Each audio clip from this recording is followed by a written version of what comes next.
சைதாப்பேட்ல உங்க எல்லாருக்குமே வந்து ஒரு ஃபேவரட்டான விஷயம் காத்துட்டு இருக்குங்க. சோ சூப்பரான ஒரு ஈவென்ட் உங்களுக்காக இப்ப காத்துட்டு இருக்கு. அது என்ன ஈவென்ட் அப்படின்னு பாத்தீங்கன்னா, ரீசெண்டா விஜிபில ஒரு museum, live art museum create பண்ணியிருந்தாங்க. இதை யார் பண்ணியிருந்தாங்க அப்படின்னு பாத்தீங்கன்னா, ஸ்ரீதர் 8 ஃபெமிலியர் பர்சனாலிட்டிஸோட ஸ்டாச்சுவை வேக்ஸ்ல கிரியேட் பண்ணியிருந்தாரு. அண்ட் இந்த வேக்ஸ் ஸ்டாச்சுவை இனாகிரேட் பண்ணினது யாருன்னு பாத்தீங்கன்னா ஹீரோயின் கீர்த்தி சுரேஷ்ங்க. சோ இந்த 8 ஃபேசஸ்ல யார் யாரெல்லாம் இருக்காங்க அப்படின்னு பாத்தீங்கன்னா, தோனியோட ஸ்டாச்சு கிரியேட் பண்ணியிருந்தாங்க, அமிதாப் பச்சன், மதர் தெரேசா போன்ற ஃபெமிலியரான 8 பர்சனாலிட்டிஸோட ஸ்டாச்சு வந்து வேக்ஸ்ல கிரியேட் பண்ணியிருந்தாரு ஸ்ரீதர். சோ இப்போ இந்த ஈவென்ட் உங்களுக்காக நம்ம ஷோல காத்துட்டு இருக்கு, வாங்க பார்க்கலாம்.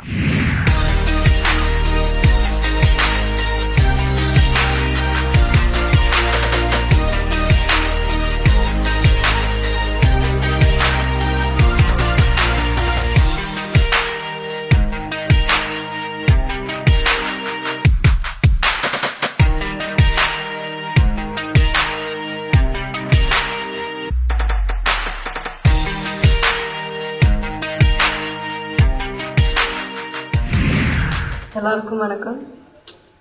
ஃபர்ஸ்ட் ஆஃப் ஆல் நான் இப்படி ஒரு குத்து விளக்கு ஏற்றினதே இல்லை.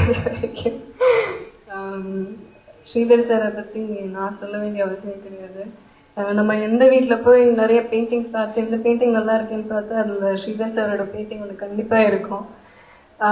லாஸ்ட் டைம் நான் மீட் பண்ண போது இந்த மாதிரி இந்த ப்ராஜெக்டை பற்றி சொன்னார். ஸோ அப்போவே இந்த ஃபோட்டோஸ் பார்த்த போதே நான் சொன்னேன் ரொம்ப அழகாக இருக்குன்னு. அண்ட் சார் சொன்ன மாதிரி நிறைய இடங்கள் இந்த வேக்ஸ் ஸ்டாச்சூஸ் இருக்கும். ஸோ இந்த சிலிக்கான்ல பண்ணதுங்கிறது அது ஒரு வித்தியாசமான விஷயம், அது ஒரு கிரியேட்டிவான ஒரு திங்கிங். ஸோ அதுக்கு பெஸ்ட் விஷஸ் சார்.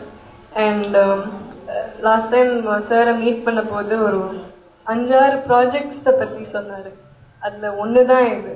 ஸோ இன்னும் நிறைய பெரிய பெரிய ப்ராஜெக்ட்ஸ் இன்னும் வர இருக்கு. லாஸ்ட் டைம் கூட சார் இந்த camera, different types of camera exhibit பண்ணியிருந்தாரு. ஸோ அது மாதிரி இன்னும் நிறைய வர இருக்கு. Thank you sir, thank you so much. And இப்படி ஒரு கிரியேஷனுக்கு என்னை இனாகிரேட் பண்ண கூப்பிட்டதுக்கு ரொம்ப ரொம்ப நன்றி. தேங்க்யூ.